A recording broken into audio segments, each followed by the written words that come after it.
नमस्कार दोस्तों, मैं महावीर प्रसाद डीपी के न्यूज़ चैनल से और आज हम पहुंचे हैं पीलीभंगा विधानसभा के रावतसर शहर में।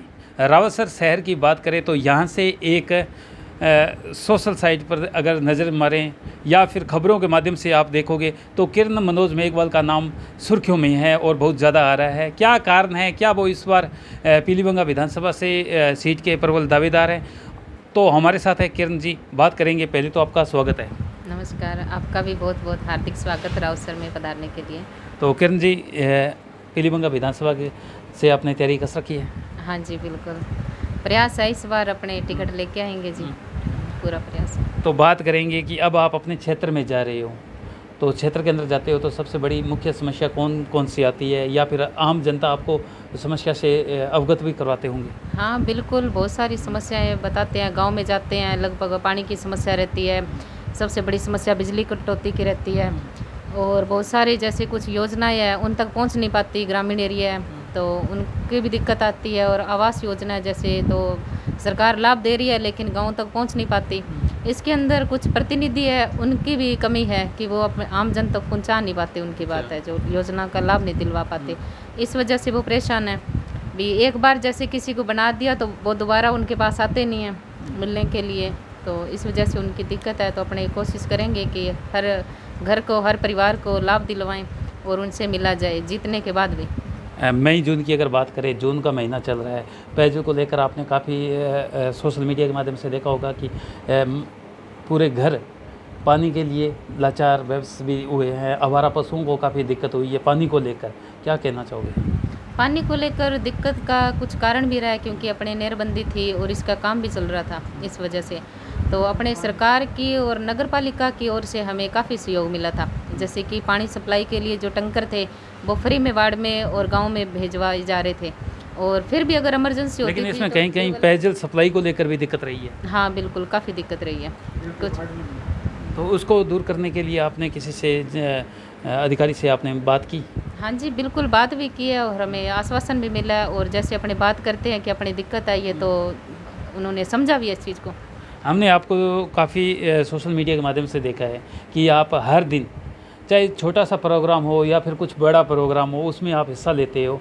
एक महिला होने के नाते आप महिलाओं को क्या संदेश देना चाहोगे, जिस तरह से आप सुबह से शाम तक ये जो गतिविधियां हैं इसको चला रहे हो, क्योंकि इसमें आपको घर भी चलाना होता है, तो कैसे मैनेजमेंट कर लेते हो? मैनेजमेंट करने के लिए क्योंकि मेरे मन में लगन है, मेरे साथ महिलाएं हैं, उनको भी आगे बढ़ाना है। जो ग्रामीण एरिया में कुछ महिलाएं हैं उनको ऐसे शंका है मन में कि हम कुछ नहीं कर सकती, तो मैं उन सबको दिखाना चाहती हूँ कि अगर अपने मन में ठान ले तो अपने कुछ भी कर सकते हैं। जब तक मैं सही हूँ और मेरे साथ जो लोग वो सही हैं और उनको मैं देखने का जो नज़रिया है मेरा वो सही है, तो महिला कुछ भी कर सकती है। और जब तक महिला आगे नहीं बढ़ेगी तब तक अपने पूरे देश का विकास नहीं होगा। तो देश के विकास के लिए और देश को आगे बढ़ाने के लिए महिला को भी आगे बढ़ाना बहुत ज़रूरी है। भारतीय जनता पार्टी से आपने दावेदारी जता दी है, ऐसे में और भी बड़े बड़े धुरंधर जो पहले विधायक भी रह चुके हैं वो भी दावेदारी जता रहे हैं, तो ऐसे में कैसे आप को क्या टिकट मिल जाएगा? बिल्कुल, मेरा मानना है कि जो मेरा व्यवहार है और जो लोगों का मुझसे प्रेम है, जो लगाव है, क्योंकि मैं छोटे से छोटे व्यक्ति के साथ और बड़े से बड़े व्यक्ति के साथ जो बैठकर बातचीत करने का मेरा है, मुझ में वो शक्ति है कि मैं उनको समय दे पाती हूँ, और मेरे अंदर काबिलियत भी है कि मैं विधानसभा की सेवा कर पाऊँगी। तो इस वजह से मैं अपना दावेदारी रखूँगी पूरी तरह। बात करें अपने भ्रष्टाचार की, तो आपने देखा होगा क्योंकि आप क्षेत्र में जा रहे हो, लगातार क्षेत्र में जा रहे हो, चाहे बहुत भ्रष्टाचार की बात करें तो भ्रष्टाचार की काफ़ी बड़ी एक रूपरेखा तैयार होकर बन चुकी है। तो अगर आपको यहाँ से भारतीय जनता पार्टी आपको यहाँ से दावेदार बनाती है, आप जीत जाते हो, तो क्या अंकुश लगा पाओगे? हाँ जी बिल्कुल, अपने जो कुछ गांव हैं, गांव के जो अड्डों के ऊपर ठेके होते हैं, जहाँ जो मेन रोड है, हाईवे के ऊपर ठेके हैं, सबसे पहले तो उनको साइड में हटाया जाए। दूसरी बात, जो नशा की जो कड़ी से कड़ी जुड़ती जा रही है, भी अपने को ये देखना भी कहीं से तो वो नशा आ ही रहा है, तो उसके ऊपर अपने कड़ी से कड़ी लेकर लास्ट व्यक्ति तक पहुँचा जाए। जब तक अपने लास्ट व्यक्ति तक नहीं पहुँचेंगे तब तक इस पर अंकुश नहीं लग पाएगा। सबसे अहम सवाल नशे पर आपने अभी बात की, तो युवा वर्ग जो नशे की गर्त में जा रहा है, पुलिस प्रशासन भी कार्रवाई करता है, लेकिन फिर भी युवा वर्ग नशे की ओर, युवाओं के लिए क्या संदेश रहेगा, या फिर कोई अलग से कहीं खेल स्टेडियम या कहीं कहीं पर हम जब देखते हैं तो गांवों के अंदर भी स्टेडियम का अभाव रहता है, तो इसको बिल्कुल, अगर अपने सरकार भी थोड़ा सा इसकी ओर ध्यान दे, खेल कूद की ओर ध्यान दे, तो विशेष रूप से अपने देखा जाए कि गाँवों के अंदर इसकी दिक्कत होती है, गाँव में नहीं है। और अगर सरकार ध्यान दे तो नशे पे भी काबू पाया जा सकता है, और खेल कूद में भी उन बच्चों को प्रोत्साहित करे भी अपने को आगे ये करना है, ऐसे करना है, और एक अभियान के रूप में अगर इसको ध्यान में रखे तो ये अपने अंकुश लग सकता है इसके ऊपर, नशे पे। राज्य सरकार की बात करते हैं, राज्य में सरकार कांग्रेस की है, आप भारतीय जनता पार्टी से हो, तो बेटी बचाओ बेटी पढ़ाओ स्लोगन काफ़ी दीवारों पर भी अंकित होते हैं, काफ़ी सुंदर लगते हैं, लेकिन आए दिन बेटियों पर दुष्कर्म जैसी घटनाएं आप भी सोशल मीडिया में चलाते हो या अखबारों के माध्यम से आप देखते हो, क्या कहना चाहोगे?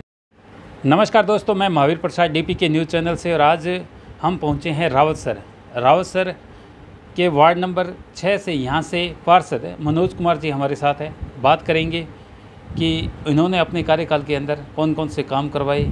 सर, पहले तो आपका स्वागत है। नमस्कार सर। मनोज जी, पहले तो आपका राजनीतिक करियर। सर, मेरा राजनीतिक करियर नहीं है, मैं तो एक शिक्षा से था, लेकिन ये तो अभी वार्ड वासियों का आशीर्वाद रहा है और चुनाव लड़ा और आशीर्वाद रहा है, और मैं उन बुज़ुर्गों का सम्मान करता हूं जिन्होंने मुझे आज इस लायक समझा है, और मैं सेवा नीति से चुनाव लड़ा था और सेवा ही वार्ड की करूंगा। तो बात करें आपके कार्यकाल की, तो कार्यकाल में आपने कौन कौन से अपने वार्ड नंबर 6 के अंदर काम करवाए?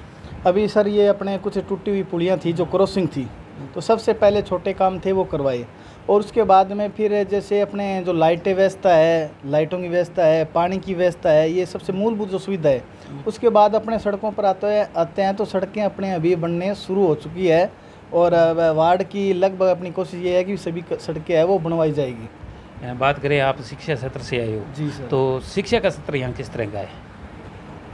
ये अपने पहले कच्ची बस्ती के नाम से ये वार्ड अपना जाना जाता था, लेकिन अब जो अपने युवा पीढ़ी आई है वो शिक्षा की तरफ उनका माहौल बहुत अच्छा जा रहा है, और इस वार्ड से काफ़ी युवा है वो अपने सर्विस, गवर्नमेंट सर्विस में आ रहे हैं। सर, बात करें किरण मनोज मेघवाल के नाम से, आप सोशल साइट्स भी आप पेज चलाते हो। जी सर। तो पीलीभंगा विधानसभा के लिए आप तैयारी कर रहे हो या आपकी धर्मपत्नी तैयारी कर रही है, क्या कहना चाहोगे? वो तो सर संजोग होता है, क्या होता है वो तो, लेकिन अभी फ़िलहाल तो मैडम का ही पूरा विधानसभा, पूरा राजस्थान में अभी जोर चल रहा है, और पार्टी में हम दोनों ही समर्पण भाव से कार्य कर रहे हैं। अच्छा, तो आगे आप अपने वार्ड नंबर 6 में कौन कौन सी समस्या है जिसे आप हल करना चाहोगे? वार्ड में सबसे ज़्यादा समस्या तो अभी कुछ ऊंचाई पर जो पानी पीने की है, कुछ ऐसे 5-7 ढाणियाँ हैं जो मेरे मन में और दिल में बसी हुई है कि उन तक भी पानी पहुंचाऊं, लेकिन समस्या यहाँ आ रही है कि वो कृषि क्षेत्र में आ रही है, लेकिन कृषि क्षेत्र के सरपंच महोदय से या डायरेक्टर जो भी है उनसे मैं समस्या रखूँगा, ताकि उन 5-7 ढाणियाँ हैं जो आज तक देश आज़ादी के बाद में वहाँ तक पानी नहीं पहुँचा है, जबकि हम शहर में रह रहे हैं। तो ये मेरी समस्या है, और पानी मूलभूत आवश्यकता है, तो पानी के लिए हम लड़ाई लड़ेंगे।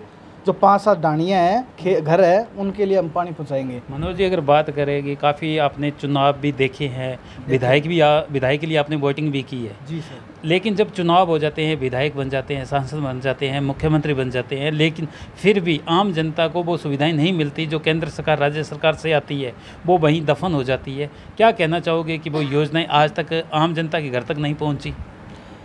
सर, विधायक का जो एरिया होता है वो काफ़ी लंबा चौड़ा होता है, और पार्षद का एरिया वो सीमित होता है, तो हम 24 घंटे वार्ड के संपर्क में रहते हैं, और विधानसभा क्षेत्र लंबा, इसलिए मतलब क्या है, वो कुछ योजनाएं हैं वो छूट जाती है।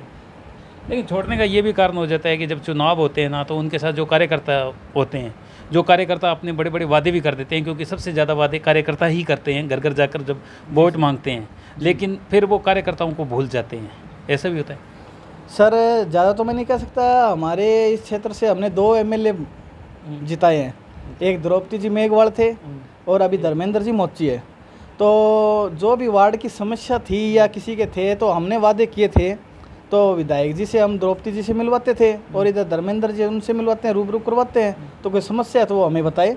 हम भारतीय जनता पार्टी के कार्यकर्ता हैं, और भारतीय जनता पार्टी के यहाँ पीलीभंगा क्षेत्र से लगातार विधायक बन रहे हो, आगे भी हमारा निश्चित रूप से विधायक अखबारों के माध्यम से आप देखते हो, क्या कहना चाहोगे जिस तरह से आए दिन दुष्कर्म की घटनाएं दिनों दिन?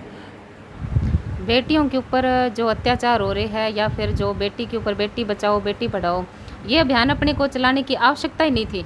अगर माँ खुद चाहे कि मेरी बेटी मैं नहीं मारूंगी या कोई नहीं मारेगा, तो ये दिक्कत नहीं आती। इसके अंदर सबसे ज़्यादा बड़ी जिम्मेवार खुद माँ है, मैं माँ को मानती हूँ, क्योंकि अगर माँ मजबूत हो जाएगी तो दिक्कत नहीं आएगी। और इसके बाद जो गलती है वो अपने डॉक्टर्स की है। डॉक्टर है वो पैसों के लालच में आके ये जो कर रहे हैं और उनका ये धंधा बन चुका है। तो अपने बेटी बचाओ बेटी पढ़ाओ, बेटियों को आगे बढ़ाना है, बेटी के लिए ज़्यादा से ज़्यादा व्यवस्था की जाए, जैसे साधन की व्यवस्था है। और अपने स्कूल कॉलेज है, मेरा मानना है कि उनके आगे एक महिला पुलिस स्टाफ हो छुट्टी के समय में, तो उन बच्चियों को भयभीत नहीं होगी, वो दिक्कत नहीं रहेगी भी हमें कोई बार छेड़ेगा, छेड़खानी होगी, ऐसा कुछ नहीं रहेगा। नहीं किरण जी, एक और सवाल है कि इसमें ऐसा नहीं लग रहा कि राजस्थान सरकार फेलियर साबित हो रही है? जिस तरह से बच्चियों पर दुष्कर्म हो रहा है, ऐसे समाज पर अत्याचार हो रहा है, तो कहीं ना कहीं फेलियर भी हो रही है। क्योंकि जिस तरह से रीट के एग्ज़ाम हुए, रीट का एग्ज़ाम में भी परिणाम को रोक दिया गया, या फिर कोई नकल सार्वजनिक भी हो गई, लेकिन फिर भी उन पर कुछ एक्शन नहीं लिया गया। कहीं ना कहीं एक बड़ा सवाल भी राज्य सरकार पर है। हाँ बिल्कुल, इसके अंदर सरकार एकदम, मैं मानूंगी, शिक्षा के को लेकर जो सरकार की नीति है वो एकदम फेल है। आज बेरोज़गारी बढ़ रही है, ये फॉर्म भरवा रहे हैं, एग्ज़ाम नहीं ले रहे, एग्ज़ाम लिया है तो उसको कैंसिल कर दिया। तो ऐसे में देखो, जो एक गरीब बच्चा है उसकी पढ़ाई में कितना पैसा लगा है, उसने फॉर्म भी भरा है और उसने तैयारी भी की है, और जो उसके सपने टूट रहे हैं उनके साथ, बच्चों के साथ जो धोखा हो रहा है उसकी जिम्मेवार सरकार है। तो बात करें वापस पीलीभंगा विधानसभा की, तो विधानसभा में सबसे बड़ी समस्या कौन सी लग रही है कि इसे सबसे पहले हल करना चाहिए? सबसे पहले और सबसे बड़ी समस्या पानी की समस्या है। अपने यहाँ पे जो पंजाब से जो फैक्ट्री हैं उनका गंदा जो पानी है, मैला पानी है, वो अपने आ रहा है। इस वजह से बीमारियाँ भी बहुत फैल रही है। आज अपने हॉस्पिटल में जाएं तो सबसे ज़्यादा बीमारी है पानी की वजह से ही है। लोगों को जो बीमारी हो रही है वो पानी पीने की वजह से हो रही है, दूषित पानी पीने। कुछ इलाके सेमग्रस्त भी है। हाँ जी, और कुछ इलाका सेमग्रस्त भी है, अपने भी यहाँ पे काफ़ी सेम समस्या है। क्या कहना चाहोगे पीलीभंगा विधानसभा की जनता को? मैं पीलीभंगा विधानसभा के सभी लोगों से, माननीय बुजुर्गों से निवेदन करती हूँ कि आप अपने वोट की कीमत समझें। जिस समय आप वोट देते हैं उस समय सिर्फ आपका एक बटन दबाना और आपका भाग्य तय करना होता है। आपका अगर एक वोट गलत व्यक्ति को जाता है तो आप अपने ज़िंदगी के, अपने बच्चों के, अपने समाज के खुद जिम्मेवार हो, और आप अपने वोट की कीमत समझें और सही व्यक्ति को चुनें। जय हिंद, जय भारत। तो ये थे भारतीय जनता पार्टी से किरण मनोज मेघवाल। इनका कहना है